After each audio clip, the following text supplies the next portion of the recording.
Hello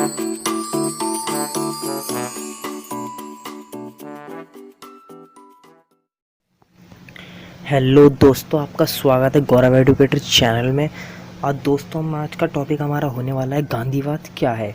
तो दोस्तों, आज इस टॉपिक को पूरा देखना और हम आपको गांधीवाद के बारे में पूरी जानकारी देंगे इसी वीडियो के अंतर्गत। तो चलिए शुरू करते हैं। गांधीवाद, तो इसमें सबसे पहले हमें समझना है कि गांधीवाद है क्या। तो दोस्तों, गांधीवाद ये है कि मतलब गांधीवाद के मतलब गांधी जी के बारे में इसमें सारी बातें बताई गई हैं कि गांधी जी क्या मानते थे, क्या करते थे, उनके क्या विचार थे और गांधीवाद नाम पड़ा क्यों। ठीक है, चलिए शुरू करते हैं। यह प्रश्न विवादग्रस्त है। अगर मोटे तौर पर देखा जाए तो गांधीवाद को वाद की संज्ञा देना उचित प्रतीत नहीं होता। तो आप समझ रहे होंगे ना कि मतलब यार आजकल बहुत विवाद चल रहे हैं कि गांधी जी को वाद की संज्ञा ना दिया, क्योंकि यार वाद ना एक तरह से विवाद से जुड़ा हुआ शब्द है। ओके सर, गांधी जी भी अपने विचार एवं कार्य पद्धति को किसी वाद जैसी आदर्श सीमा में बांधना नहीं चाहते थे। वो भी नहीं चाहते थे कि यार किसी लड़ाई झगड़े से मेरी जो बातें हैं इसको बांधा जाए। गांधी जी प्लेटो, अरस्तु आदि की तरह नैतिक विचारक अथवा सामाजिक सिद्धांतकार नहीं हैं, किंतु उन्होंने सामाजिक, आर्थिक और राजनीतिक विषयों पर अपने विचार प्रस्तुत किया। मतलब यार उन्होंने ना राजनीतिक, आर्थिक इन सब के बारे में बताया है कि कैसे समाज होना चाहिए, कैसे चलना चाहिए। उन्होंने इस सब बारे में बताया है। और जो गांधीवाद की सामग्री का सर्जन करते हैं, मतलब यार जो गांधीवाद के नाम से जुड़ जाते हैं, गांधीवाद टॉपिक में जो ये बातें आ जाती हैं, ये बताया जा रहा है। चलो, दार्शनिक अराजकतावाद, अराजकतावाद राज्य के खिलाफ। मतलब वो दार्शनिक अराजकतावाद जो राज्य है ना उसके खिलाफ थे वो। तो समझ रहे हो ना आप लोग। दार्शनिक अराजकतावाद राज्य के खिलाफ। अराजकतावादियों का मानना है कि राज्य समाज के विकास के मार्ग में बाधक है। जब तक राज्य का अस्तित्व रहेगा तब तक आम जनता का कल्याण नहीं हो पाएगा। मतलब ये राज्य यार बीच में टांग अड़ाता है। जैसे मतलब होता नहीं, सरकार यार कोई बंदा कुछ काम कर रहा होगा तो सरकार आ जाएगी, कोई पैसे हड़पने आ जाता है उससे। तो यही है, मतलब इसके टांग अड़ रही है बीच में। और गांधी जी मतलब राज्य की निंदा भी करते थे। तो देखते हैं फिर। राज्य को गांधी ने हिंसा तथा शोषण का यंत्र के रूप में देखा है। वह सेवा व बलिदान की भावना की हत्या करता है। मतलब यही है, राज्य सेवा बलिदान की भावनाओं की हत्या तो करता है। जैसे यार आप अपना मकान बना रहे हो कल को और पुलिस आ जाती है उसके ऊपर तुमसे पैसा हड़पने, और यार तुम पे मतलब मकान बनाने को भी पैसा नहीं है और ऊपर से तुम्हें पुलिस को भी देना पड़ रहा है। तो यही हुआ कि मतलब वो हुआ ना कि राज्य और बलिदान मतलब भावना की हत्या हो गई। उनका तर्क इस बात पर आधारित है कि राजनीतिक सत्ता की विशेष विवशयुक्त प्रकृति मानवीय कार्य की नैतिक मूल्य का गला घोट देती है। मतलब यार उनका तर्क ये था कि मतलब राजनीतिक सत्ता जो होती है ना, मानवीय जो बंदा कार्य कर रहा है, जैसे मैंने बताया जो बंदा कार्य कर रहा है, नैतिक कार्य कुछ भी, उसका गला घोट देगी, उसे करने नहीं देगी वो काम। और उन्होंने कहा है राज्य हिंसा का संकेंद्रीकरण है। मतलब राज्य हिंसा भी फैलाता है, पता है ना। धार्मिक दंगे वंगे मतलब कैसे ना कैसे हो ही आते हैं, कुछ ना कुछ जो राजनीति होती है वहाँ हिंसा तो होती है, तो सभी को पता है। व्यक्तियों के पास आत्मा है परंतु राज्य आत्म भी नियंत्रण है। तो आप समझ रहे हो ना, हम लोग जैसे इमोशनल हो जाते हैं, पर राज्य इमोशनल कभी हो सकता है? वो तो सत्ता है भाई उसकी, वो तो रहेगा। हमें कोई प्रॉब्लम होगी हम तो रोएंगे ना, हमारे अंदर आत्मा है क्योंकि। और गांधी जी का मानना है कि राज्य में आत्मा विहीन है, मतलब उसके अंदर आत्मा नहीं, निर्दयी है वो एक तरीके से।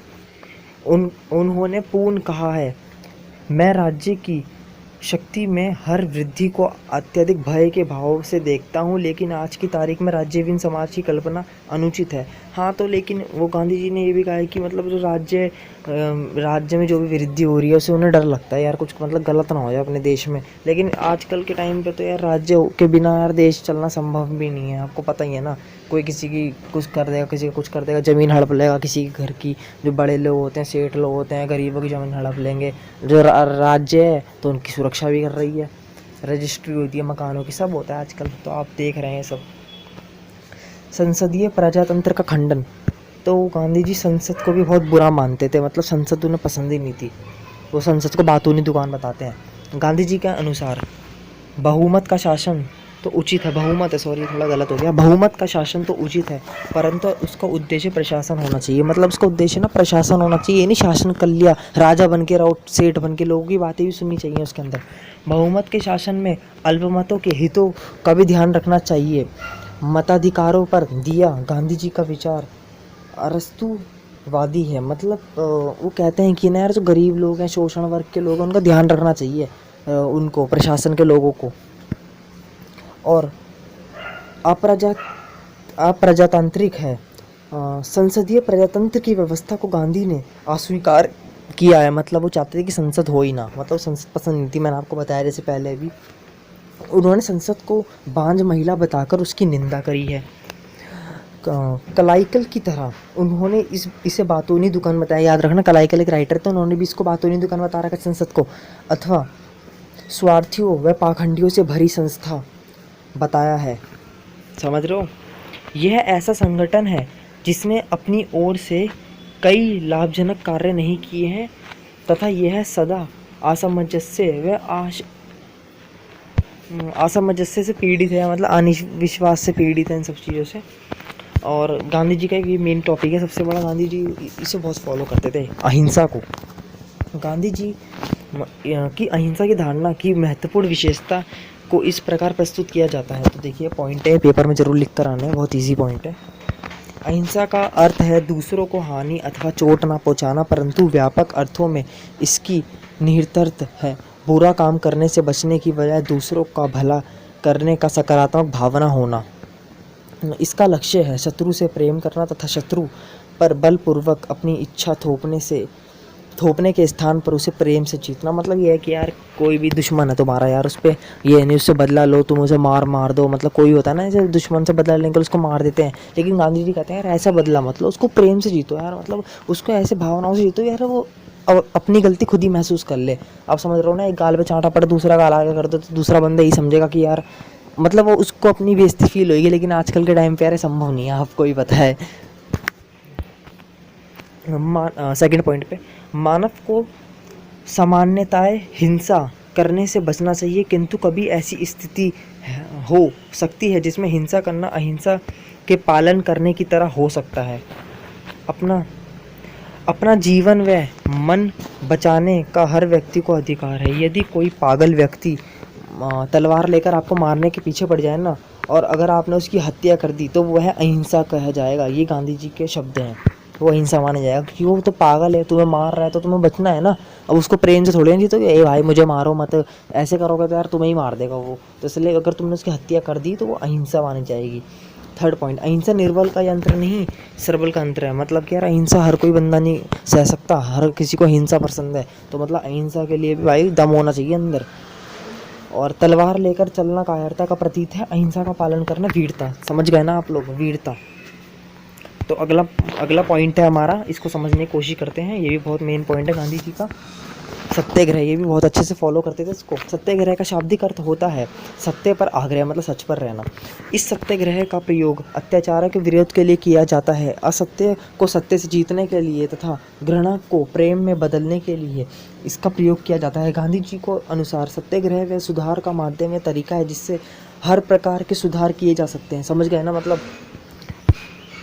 चलो नीचे समझाता हूँ अच्छे से। और सत्याग्रह के सिद्धांत के प्रमुख लक्षण निम्नलिखित हैं। गांधी जी के अनुसार जब कोई व्यक्ति किसी निरंकुश सत्ता का विरोध सत्य व अहिंसा के नियमों का पालन करते हुए करता है तो वह कोई साधारण व्यक्ति नहीं बल्कि सत्याग्रही होता है। मतलब यार कोई व्यक्ति है, कोई किसी चीज़ का विरोध कर रहा है, वो सत्य और अहिंसा के माध्यम से, ये नहीं लड़ाई झगड़ा कर रहा है, तलवार लेके निकल गया भाई साहब और झूठ बोल के कर रहा है, वो सत्य से ही कर रहा है, तो वो बंदा साधारण व्यक्ति नहीं है।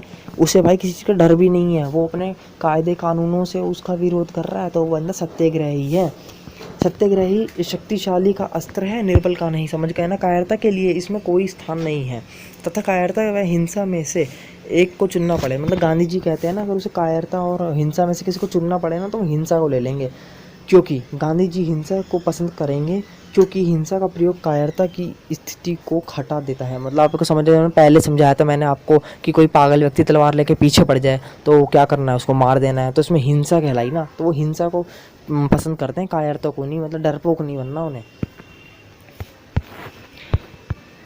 कोई भी रूप सत्याग्रही का प्रयोग ले सकता है, मतलब कोई भी रूप सत्याग्रह का रूप ले सकता है जिसमें लड़ाई झगड़ा या हिंसा ना हो, जैसे कि हड़ताल, असहयोग, धरना, उपाधियों का त्याग करना, सरकारी उत्सवों में भाग न लेना, विदेशी वस्तुओं का बहिष्कार करना, यह सत्याग्रही में आता है। परंतु आवश्यक यह है कि सत्याग्रह के सभी रूपों को अहिंसा के प्रयोग में समर्थित होना चाहिए, मतलब उसमें हिंसा ना हो, अहिंसा के ही रूप में हो।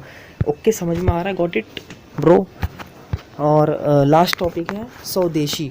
और भाई साहब आपको पता ही है गांधी जी ने कितना इसका वो तगड़ा अभियान चलाया था ना, आपको सबको पता है। मतलब बहुत से नेताओं ने पहले स्वदेशी कर रहा था कि मतलब जो बाहर की वस्तु है उन्हें यूज़ नहीं करना, छोड़ो इन्हें यार, फलाना ढिमकाना, लेकिन फिर कि कोई बंदों ने फॉलो नहीं करा, तो मतलब इनके नियम चले नहीं थे। फिर आपको पता है एक ही मात्र ऐसे बंदे थे हमारे गांधी जी जो थे, गांधी जी ने यार अपना एक चरखा वाला नियम चलाया कि चरखा चलाओ, सूत काटो, तो आपको पता नहीं कितना फेमस हुआ था यार ये। तो मतलब गांधी जी एक ऐसे बंदे यार अपने देश के, यार जिन्होंने अपने देश के लिए बहुत कुछ करा है।